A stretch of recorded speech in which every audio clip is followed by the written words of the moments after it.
Hey everybody, what you guys up to? So you started in jiu-jitsu, you started in submission wrestling, and you want to train, but for whatever reason, your gym is closed. Maybe it's the holidays like it is right now, and you want to train, but you don't have a training partner. And so I grabbed one of these grappling dummies off of Amazon. This one I believe is like 80 bucks. I think I got this one on sale for like 45 back in the summer. And we went ahead and just put a gi on it to make it a little bit more fun. If you don't have a gi, you can still do a lot of these techniques. But if you do have a gi, because you're in a gi class like I am, I just put my gi right on this guy. So that's why I'm not wearing a gi, because the guy has the gi on. If you, for whatever reason, like I said, right now these are about 80 bucks on Amazon. If you can't afford that right now, just due to, it's holiday season, you can't afford it, you can just take a towel and run it through the arms to give your guy some arms, and then put a pillow on, and then when you tie your belt, it'll give you the top that you can do some work with as well. But we're gonna work on some back attacks today with a grappling dummy. So if you don't have a partner, it's not a problem. Let's get started. Right out the gate, I have what we call seated back control. So here I am, I'm in my seated back control. So my feet are over their legs. They are not crossed. Do not cross your feet when you have back mount or seated back control. And then my hands, okay, the hand that's coming around, lock it in. Do not have your hand, your choking hand on top, okay? Also, don't have it grabbing the bottom hand. Make sure this hand comes across, and then the bottom hand locks it in. And if you can pull it up underneath that armpit, that's even better. Okay, so for our very first thing, we're gonna talk about the rear naked choke. And I think pretty much everybody knows this move, but I wanna make sure we cover some finer details so you guys can practice it and make sure it really works for you when you guys are sparring or rolling or competing or whatever. So when I have this move, of course, traditional old school way, we would go down to the belly, come back up, so we make sure the jaw is lined up really well with our elbow point, and then this goes on my bicep. Make sure we know what our bicep is. Put on my bicep, put on their forehead, style their hair back, and then I squeeze. And that's a traditional, old-fashioned rear naked choke. Again, down, up, grab, check temperature, style their hair, tuck your ears, breathe in deep, squeeze your chest, and squeeze your arms. Or swell up your chest, squeeze your arms. All right, now, if you've grappled, if you've done some of this, or you've competed, that's really hard to do. When you fire that arm all the way down, their hands are actively gonna get involved and defend me. So what you have, and more realistically, is if you're trying to, you're gonna use this ice cream scooper motion. You're just gonna go whoop and get underneath that jaw that way. And then this hand comes out and goes behind the head. But again, my hand's on my bicep. That's important. Okay, so here I am. Hand comes underneath. If you already have a seatbelt and you're doing good here, you might be able to get your hand up on this shoulder and use your head to kind of push their head, and then pull your arm back. Get on here, pull their head back a little bit more to get your elbow underneath there better, and then style the hair. That's a great way to do it as well. How about a couple options to that rear naked choke? So maybe instead of bringing this all over your bicep and doing all this fancy stuff, maybe we need a couple choices. So let's go ahead and talk about a few options. Let's get into that.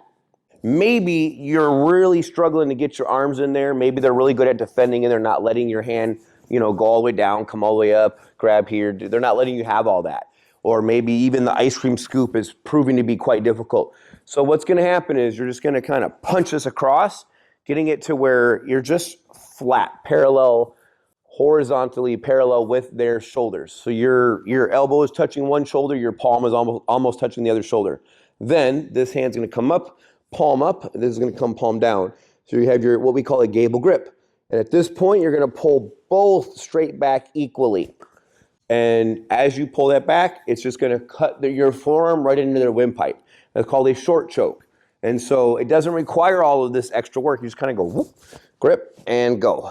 That's a short choke. Now let's talk about variables when it comes to these chokes. We have the bow tie and we have the spinal choke out of the rear naked choke. So when I get this here, or even if it's almost like the short choke concept, I get this here. If I grip my palms together, aka the gable grip, and if I take my elbow and I push it in their back, notice how it opens up their back. There's your spinal choke. I got it from Professor Elio Seneca. This is the way he likes to do his rear naked chokes. And then the last version we're going to give you guys is the bow tie. So I bring my arm in here just like this. Again, I'm getting this here, but this time my hand's going to weave behind the head and tuck under my far side armpit, and then you get the choke. Okay, so here, and then this hand doesn't have to come in front this time. It goes, weaves right behind and goes under the armpit. It's almost like you're folding your arms. That's what I want you to think about. Okay, so there's two variables. So so you just got some chokes. Now we're also going to talk about what we call a face crank. So maybe I can't get my arm here. Maybe I can't get this one. Maybe I can't even get this. So what you're going to have now is where you just bring your hand across. Just like in the short choke concept, you're going to bring your arm across the jawline. So jaw is one. Okay, right underneath the nose is one. Bridge of the nose is one. And then the eye socket is one. And it doesn't matter which way you go. Can be off the jaw, can be under the nose, can be the bridge of the nose, can be the eye socket. All right? So there you go. And we're going to talk about some lapel chokes. So maybe for whatever reason you can't make any of this stuff work, or maybe you just don't have the heart in you to face crank somebody. Remember, if you do face crank somebody, they're going to be kind of mad at you. Okay? So what we're going to talk about is the Liberty Bell choke first. So if you're trying to get all this and maybe they're shutting you down, they're taking their hand and they're doing everything right, they're trapping your arm. So now you have this, and there is a way to grab this shoulder and to use your temple and to squeeze and get the rear naked choke. It's called the one arm rear naked choke that way. I have a hard time with it, but it is doable. So if you can hold on to that shoulder and then just push really hard with your temple against their head and do everything else right. Swell up your chest, roll your shoulders back, do all the things, you can still choke them, okay? But let's just say for whatever reason you can't. So now, they trapped your arm, you're simply gonna reach over and you're gonna grab the far side lapel. On this hand here, I'm gonna reach, I'm gonna fold the collar, and I'm gonna grab this near side collar. Collar here, lapel down here. And what's gonna happen is I'm gonna pull down on one, I'm gonna pull up on the other, and that's the motion. It's called the Liberty Bell choke, okay? Pull down, ding, ding, ding, ding. As you pull down this to their belly button or to the knot of their belt, as I pull this hand down, I pull that hand up, and that's where I get the Liberty Bell choke. And keeping the same grip, and this folded collar grip is really important for me. I'm gonna keep that as much as I can. Now we're gonna talk about the bow and arrow choke. Okay, this is probably one of my all-time favorite chokes when it comes to the gi and when it comes to jiu-jitsu. So I have the lapel here and I had the lapel here. So I'm working that single wing and they're doing whatever they need to defend that. So what's going to happen is I'm going to take this hand and I'm going to drop away and I'm going to grab the gi pants right here. Okay, again, if you're using a pillow, just grab the bottom of the pillow. Okay, it won't be a big deal. Now, I'm going to move my legs pretty slow, but this will happen all in one motion. But I'm going to take one leg, step out, take leg two, step across. Make sure you use your toes to hook their body. Fall to your side. Okay, so notice I'm on my side. I'm releasing that grip a little bit because it's killing my wrist. Okay, but this is here. Now this foot is going to come over the top. If I can capture the arm, beautiful. If not, if it just captures the shoulder, also good. Now, everybody thinks you pull to make this choke happen, and that's not the case.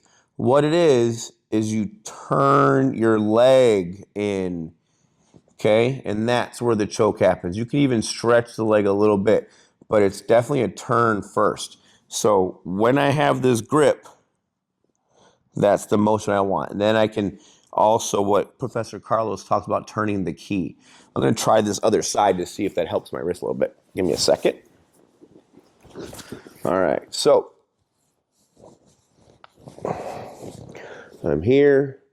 I grip the gi pants. I fell off to the side. Again, notice I have that foot hook. I'm holding the gi pants here. And this is coming over the top. This is 10 times better, by the way. And so I'm going to rotate my knee. See how that tightens it up? And so it's a rotate down as I push, and there's the bow and arrow choke. Okay? If you can capture underneath that arm, it's gravy. It's awesome. Okay? Thanksgiving, gravy. Tasty. So there's your bow and arrow choke.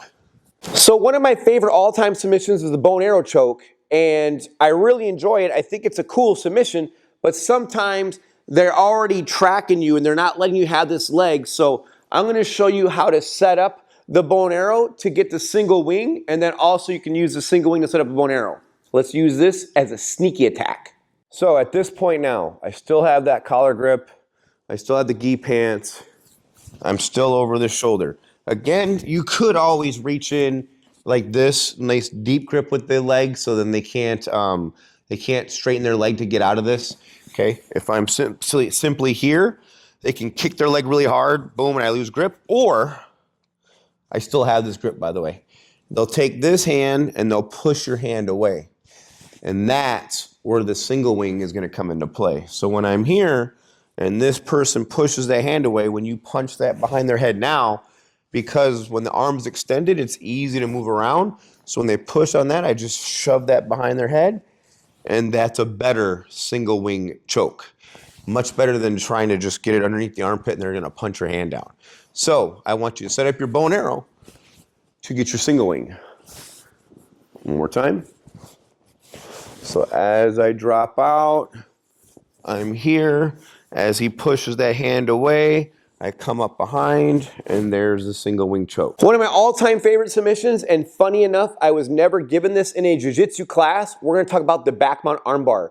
Again, this is all gonna be based on having this proper seatbelt position. Let's get into it.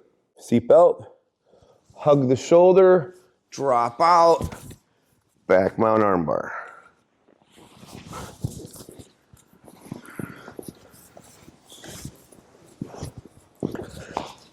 Seatbelt, hug the shoulder, hand comes around, back mount armbar. All right. So there you have it. Hopefully this solved some of your problems.